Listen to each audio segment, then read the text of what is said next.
Humanity voided the border treaty. The Council saw its enemy at the gate. 6 hours later, the signal came from the edge of the system. 47 red dots where no red dots should be. No warning from the border stations. No declaration of invasion. No sound at all, just 47 ships, 11 light towers from Earth, already on the wrong side of the line. The Council did not erupt. That was the wrong detail. A council always erupts. That was its purpose. 7,000 seats in concentric tiers, every delegation angled down toward the judgment floor, the ceiling a cold blue map of 47,000 stars. The room was built for performance, for outrage, for the theater of accusation and denial. Delegations shouted over each other. Species that hated each other found common ground in shouting.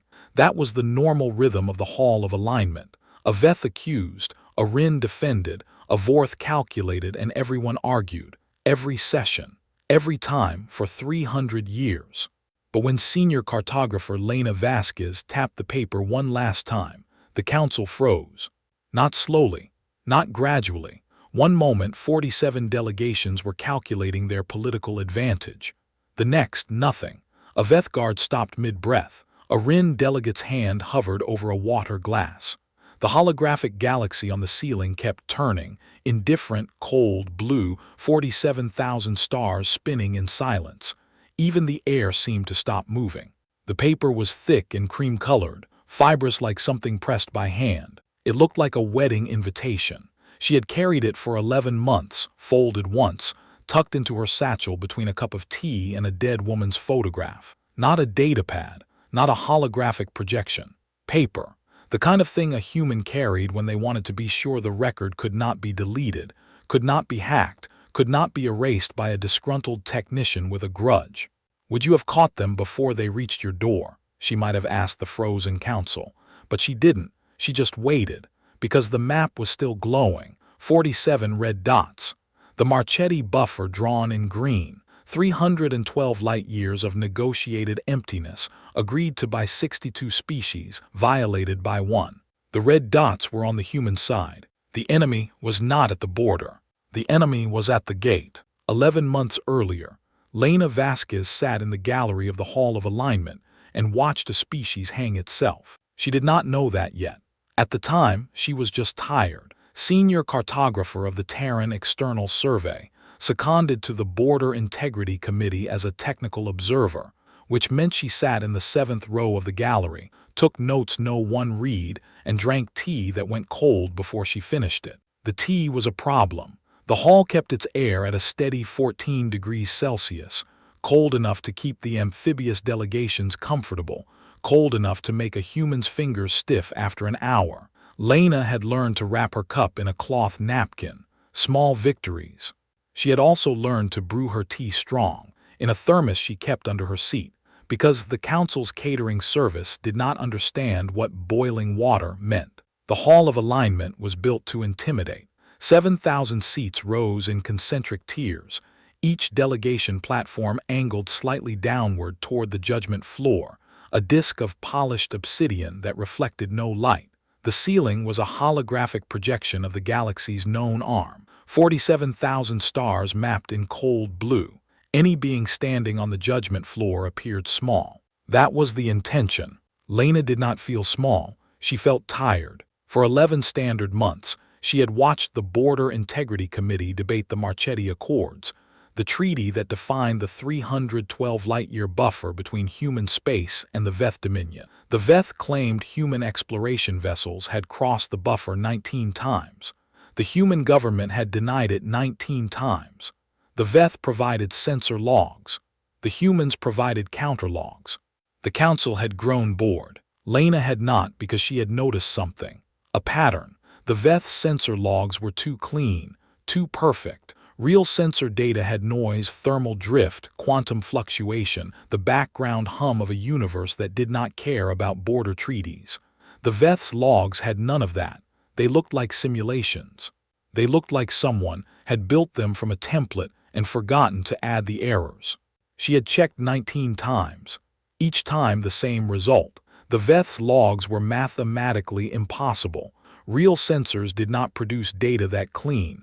Not Veth sensors, not human sensors, not anyone's sensors. Lena had mentioned this to Ambassador Cheng once, over tea in the corridor. He had said nothing, just nodded. Gray hair, gray suit, gray expression, that was Elias Cheng. He did not argue, he did not deny. He listened, he waited, and he remembered everything. I think they're lying, Lena had said. Cheng had taken a sip of his tea.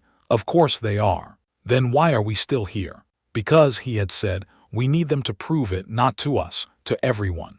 The council has to see it with their own eyes, hear it with their own ears, watch the Veth dig their own grave. Otherwise, it's just humans accusing Veth, and no one believes the accused. Today was different. The Veth delegation's first voice rose to speak. Her name was Theska, a matriarch with mandibles that tightened when she prepared a blow. Her exoskeleton was deep purple, almost black in the chamber's low light, with faint gray banding across her thorax, the mark of a senior bloodline, 7 generations of first voices, each one more ambitious than the last. She carried her voice like a weapon, every syllable placed for maximum impact, every pause calculated to let the weight settle, every word chosen to wound. Humanity has violated the Marchetti Accords 47 times, she said. The council stirred. 47 was not a dispute. It was a pattern. It was evidence. It was enough to void the treaty, to place human space under Dominion observation, to shift the balance of power in the sector for the next century. 47 violations meant the humans had been lying for 2 years. 47 violations meant the buffer was a joke. 47 violations meant the Veth had been right all along. Theska projected 47 separate sensor returns onto the chamber's central display. Each return showed a human signature, the unique thermal and drive flare of a Terran Odyssey-class scout ship, crossing the buffer into Veth territory. The timestamps covered 18 months. The coordinates were precise. The signatures were unmistakable. Or so she claimed. The treaty is void by its own terms, Theska continued. Her mandibles spread slightly, the Veth equivalent of a smile. We request immediate censure and the placement of human space under Dominion observation for a period of no less than 100 cycles. The gallery murmured. Delegations leaned forward. This was entertainment. A species caught. A treaty broken. Consequences coming. The only question was how badly the humans would bleed. The Rin were already calculating trade adjustments. The Vorth were already recalculating defense pacts. The smaller species were already deciding which side to support.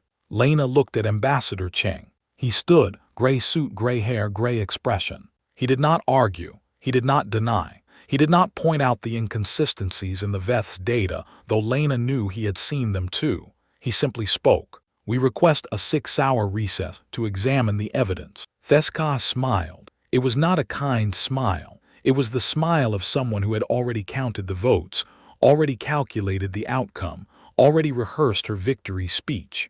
It was the smile of someone who had spent 18 months building a trap and was about to watch it close.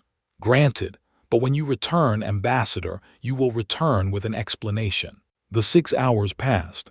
Lena did not sleep. She did not eat. She sat in a small room off the main corridor, no windows, one table, one terminal connected to the Terran External Survey's deep archives. The walls were gray. The air was cold. The only light came from the terminal screen. Cheng sat across from her. He did not ask what she was doing. He did not ask if she was sure. He just waited. He had been waiting for 11 months. A few more hours did not matter. She pulled the sensor logs. All of them. 47 returns from the Veth, plus 847 recorded drive signatures from the Marchetti buffer region over the last 4 years. Human vessels, Veth vessels. 312 transients from unaffiliated species. Every ship that had passed through the buffer, every drive flare, every thermal signature, every scrap of data the survey had collected. She ran the comparative spectral analysis. The machine took 4 hours and 23 minutes. Lena watched the progress bar and drank cold tea. She thought about her daughter, about a photograph worn thin by 6 years of thumb rubs, about a promise she had made in a corridor not unlike this one, to a woman who was no longer alive, about the difference between being right and proving you were right, about the weight of evidence and the weight of memory. Then the analysis finished. She read the result, read it again, ran a second test to be sure. The number did not change. 99.7% confidence. She handed the terminal to Cheng. He read it. His gray expression did not change, but something in his posture shifted, a relaxation, almost invisible, the release of a tension he had been carrying for 11 months. His shoulders dropped a fraction of an inch. His breathing slowed. "Well," he said, "that will do." The council reconvened. The gallery was fuller now. Word had spread. A species caught lying about border violations, that was entertainment. Delegations that had skipped the morning session had sent their junior attaches. The Rin had sent their senior ambassador. The Vorth had sent 3 observers instead of 1. Even the media drones had returned, hovering at the edges of the gallery, their recording lenses cold and black. The Veth delegation sat in their tier, mandibles still, purple exoskeleton catching the cold blue light from the ceiling. Theska's posture was relaxed. She had already won. She just needed the council to finish the paperwork. Her guards stood at attention behind her. Her aides whispered in her ear. She did not look at the human delegation. Lena stood beside Ambassador Cheng. She held a single sheet of paper. Not a datapad, not a holographic projection. Paper, thick, fibrous, cream-colored. It looked like a wedding invitation. She had printed it 20 minutes before the session started, on a printer that had been sitting in the Terran delegation's storage room for 6 years. The ink was old. The paper was handmade, pressed by a woman on a colony that no longer existed, a colony that had been sterilized by a war no one remembered anymore. "First voice Theska," Cheng said. "You presented 47 sensor returns. Each one shows a human vessel crossing the Marchetti buffer. The timestamps are accurate. The coordinates are accurate." He paused, let the words settle. "The vessels are not human." Theska's mandibles tightened. A muscle beneath her exoskeleton twitched. Her color flickered, a momentary shift, almost imperceptible, that Lena had learned to recognize as fear. "The drive signatures are unmistakable," Theska said. "The thermal profile of an Odyssey-class drive is unique. You have what?" Lena stepped onto the judgment floor. Her shoes clicked on the obsidian. In the vast chamber she was a speck. The ceiling's 47,000 stars glowed indifferent. 7,000 seats watched her walk. The obsidian reflected nothing, not her face, not the ceiling, not the cold blue light, just darkness. She did not hurry. She reached the central podium, placed the single sheet of paper flat on its surface. The paper looked small on the obsidian, fragile, like something that could be blown away by a strong breath. Then she looked up at the gallery, at the 62 delegations, at the Veth delegation's frozen faces. "This is a comparative spectral analysis of 847 recorded drive signatures from the Marchetti buffer region over the last 4 years, she said. "It includes all human vessels, all Veth vessels, and 312 transients from unaffiliated species." She paused. "The 47 returns the Veth submitted do not match any human vessel on record." Theska's translator crackled. "You falsified." "I haven't finished." Quiet level, Lena did not raise her voice. She did not need to. The room was silent. Every delegation was listening. Even the media drones had stopped moving. Even the ceiling's holographic stars seemed to hold still. The 47 returns match, with 99.7% confidence, the drive signature of the Veth Hunter-Killer class. Specifically, the 211th Pursuit Fleet. Specifically, ships that went dark 18 months ago. The chamber held its breath. Lena tapped the paper. A secondary display activated, not the council's approved system, but a small portable screen she placed beside the podium. On it, ship manifests, maintenance logs, refueling records, crew rosters, deployment orders, all stamped with Dominion military seals, all dated, all verifiable, all signed by officers whose names were now being recorded in the council's permanent record. Your own ship's first voice. Your own ships flying false flags. Your own ships crossing the buffer from your side, then reporting themselves as intruders. She stepped back, said nothing else. Let the documents speak. For a long moment, the council did nothing. Then a young Vorth attaché, Jr., seated in the back of her delegation's tier, hardly old enough to have a vote, did the math aloud, almost to herself. If the 211th has been inside the buffer for 18 months, and the Human Defense Network has been recording those signatures as human vessels, then human early warning systems have been systematically blinded. Her name was Celes. She was not supposed to speak. She was there to observe, to take notes, to learn how the council worked. But the numbers did not make sense any other way. 18 months of false positives. 18 months of the defense network learning the wrong lesson. 18 months of trust built on a lie. She stopped, looked at the human delegation. How long until your defense network would have stopped reporting them as friendlies? Ambassador Cheng did not answer immediately. He turned to Lena. She nodded once. 6 hours, Cheng said. 6 hours from the time the first false signature was entered into our databases, the automated defense network would have classified all Odyssey-class signatures as friendly, including the real ones, including the ones carrying Veth boarding parties. He faced the Veth delegation. His gray expression did not change, but his voice was different now, harder, sharper, like a blade that had been hidden in cloth for 11 months and was finally being drawn. You voided the treaty, first voice. You gave us the evidence yourselves. You expected us to spend 6 hours denying, explaining, negotiating. Instead, we spent 6 hours tracing, and we found your 211th fleet, all 47 ships, positioned 11 light towers from the Sol beacon, armed, silent, waiting for a green signal that would have come from our defense network marking them as friends. Theska's color had begun to drain, deep purple shifting to ash gray. Her mandibles opened, closed, opened again. No sound came out. Her aides had stopped whispering. Her guards had stopped standing at attention. Everyone was watching the color drain from the first voice's exoskeleton, watching the evidence pile up on the display, watching the humans stand in silence and say nothing. That is, you cannot prove. We don't need to prove intent, Lena said.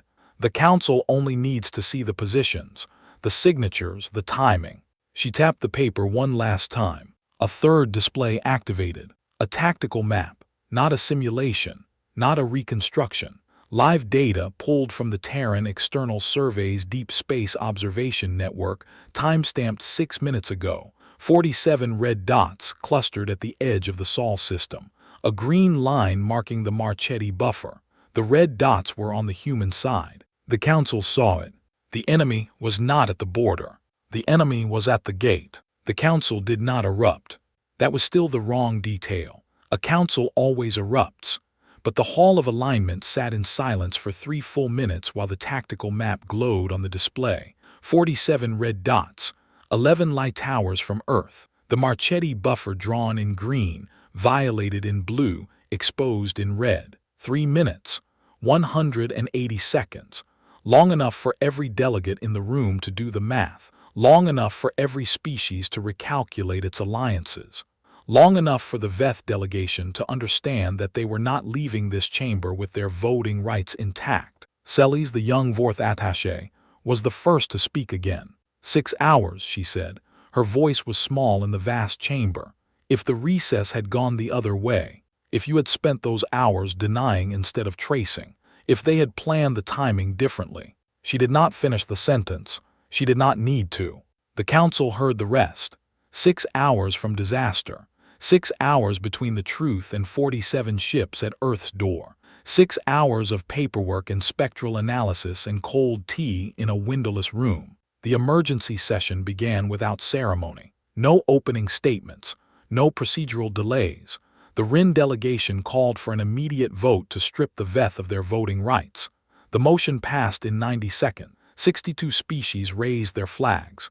4 abstained, the Veth's traditional allies, calculating their own survival, weighing centuries of alliance against the weight of the evidence on the display.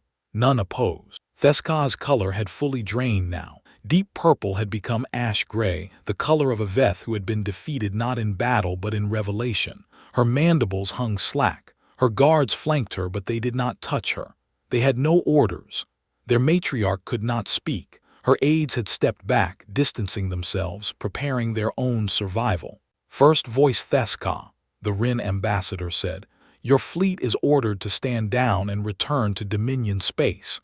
You will transmit the order now." Theska's translator crackled, a sound that might have been a word, might have been nothing, might have been the last sound of a political career collapsing in real time. "Now," the Rin said. Theska raised a hand. It trembled. Her guards moved to her terminal. The order went out. 47 ships, 11 light towers away, received the command to turn back. They obeyed, but only after the human defense network, by pure coincidence, illuminated every single ship with targeting radar. Lena Vasquez stood at the edge of the judgment floor. The paper was still on the podium. She should retrieve it.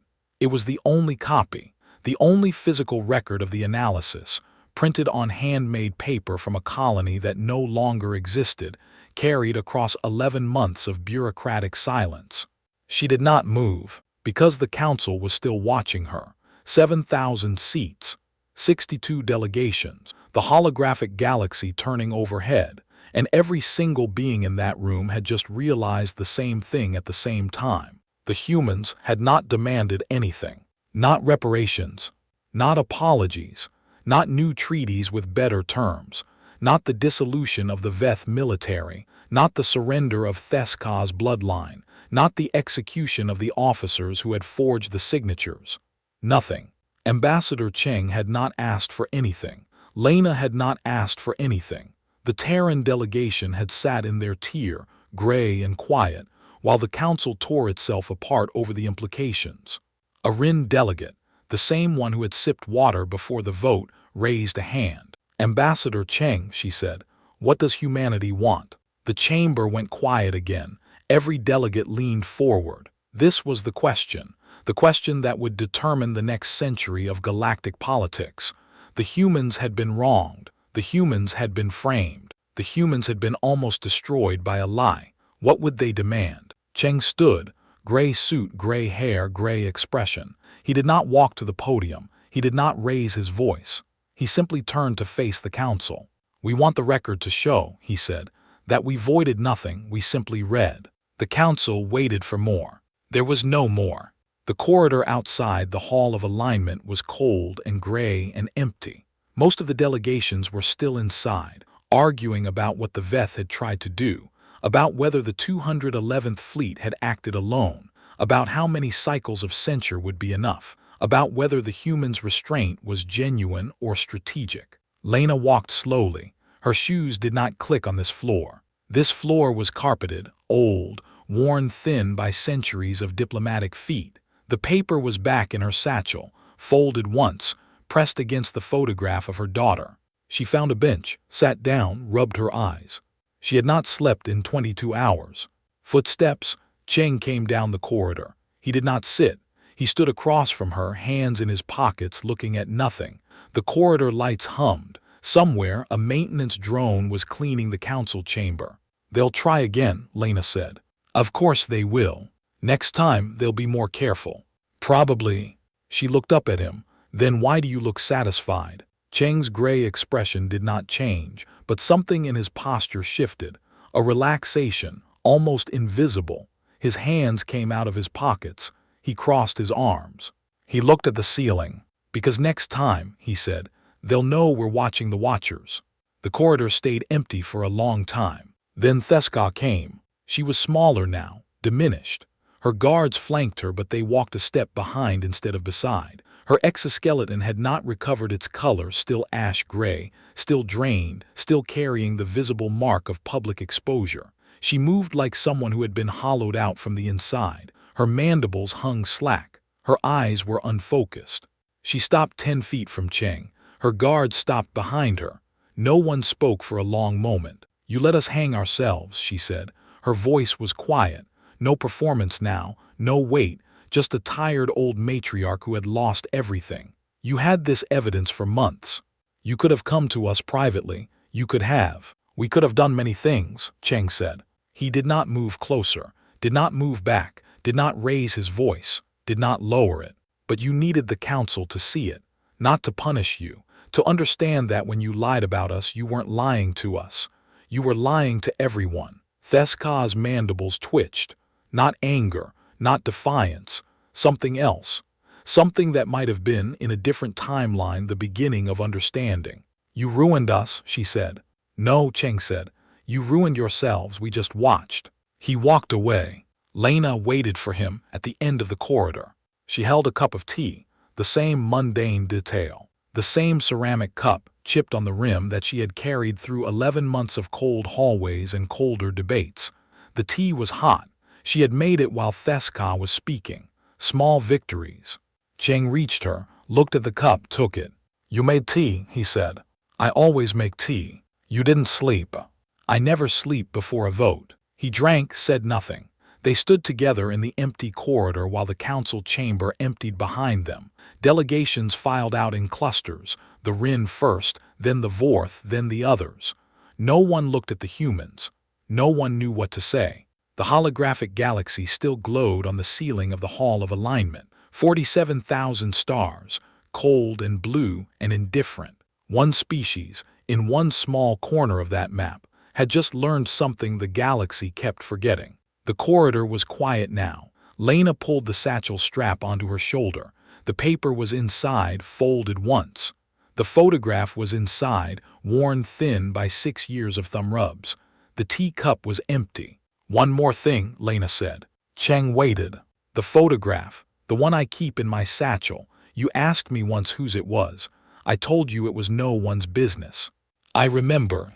It was my daughter's. She was on the colony that didn't exist anymore, the one that made the paper. Cheng said nothing. They asked me, after she died, if I wanted to go home, if I wanted to take leave, if I wanted to stop watching the committee and let someone else take notes. She folded the edge of the satchel flap. A small gesture, a habit from the old days. I told them no, because if I stopped watching, no one would, and someone needed to catch them, not for revenge, not for justice, just so the record would show what really happened. Cheng nodded slowly. And now the record shows it. Now the record shows it, Lena said. They walked to the end of the corridor. The Hall of Alignment's main door stood open, revealing the transit platform beyond. Cold air drifted in. Lena could see the lights of the diplomatic quarter, the moving walkways, the crowds of aides and attaches and junior observers who had not been in the chamber for the vote.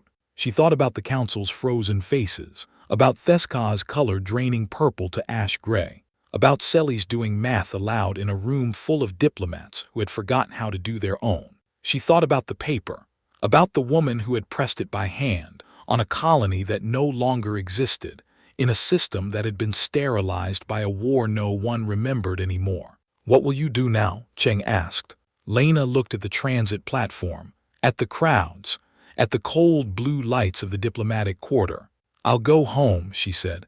I'll put the paper in a drawer, I'll make tea, I'll wait for the next one. The next one. Someone's always lying, ambassador.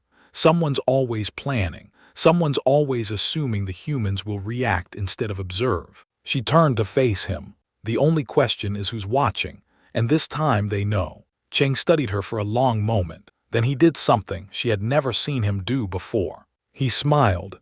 Not a big smile, not a theatrical smile, just a small shift at the corner of his mouth, a crack in the gray. Quiet humans, he said, are not weak humans. Lena nodded. Quiet humans are the ones who already finished the argument before you opened your mouth. The transit platform filled with delegates heading to their ships. The Rin delegation passed first, their ambassador nodding once at Cheng. The Vorth delegation passed next, Selly's carrying a datapad covered in calculations. She stopped when she saw Lena. You knew, Selly said. 11 months ago, you already knew. Lena did not deny it. I suspected. Knowing takes evidence. How did you know which evidence to look for? Lena patted her satchel. The paper rustled inside. Because I've been watching, she said.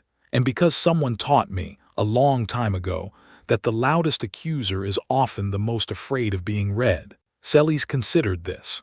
Then she nodded once and walked away. Her datapad was already displaying new calculations. The political fallout, the realignment of alliances, the long-term consequences of a species caught in a lie. The Veth delegation came last. Theska moved like a ghost. Her guards flanked her, but they did not speak to her. She did not speak to them. She walked past the humans without looking up, without acknowledging, without anything. But at the last moment, at the edge of the platform, she stopped. "You said you wanted the record to show the truth," she said. Her voice was barely audible. "Now the record shows it. Does it feel good?" Lena considered the question. "No," she said. "It feels heavy. But that's what the record is for, heavy things so they don't float away." Theska's mandibles twitched. She stepped onto the transit platform. She did not look back. The Hall of Alignment was empty now. Lena stood alone in the corridor. The ceiling's holographic galaxy still glowed in the chamber behind her, 47,000 stars, cold and blue and indifferent. She could hear the maintenance drones beginning their nightly cycle, the soft hum of systems resetting for the next day's debates. She pulled the paper from her satchel. The cream-colored sheet, fibrous and thick, folded once. She unfolded it. Read the analysis one more time. 847 drive signatures. 99.7% confidence. 47 red dots on a tactical map. She folded the paper again, placed it back in her satchel. The photograph was still there, worn thin, carried across 6 years and 11 months, and a war that had tried to erase everything. She thought about her daughter's face, about the way she had laughed once in a garden that no longer existed, about the promise Lena had made, standing in a corridor not unlike this one, to a woman who was no longer alive. The promise was simple. "Someone will remember," Lena had said. "Not just the numbers, not just the analysis, the shape of your face, the way you laughed, the fact that you were here and you mattered, and I will not let them forget." The maintenance drones hummed. The corridor lights dimmed. Lena walked toward the transit platform, her shoes quiet on the old carpet. Behind her, the Hall of Alignment sat empty. The obsidian floor reflected nothing. The ceiling's 47,000 stars glowed on.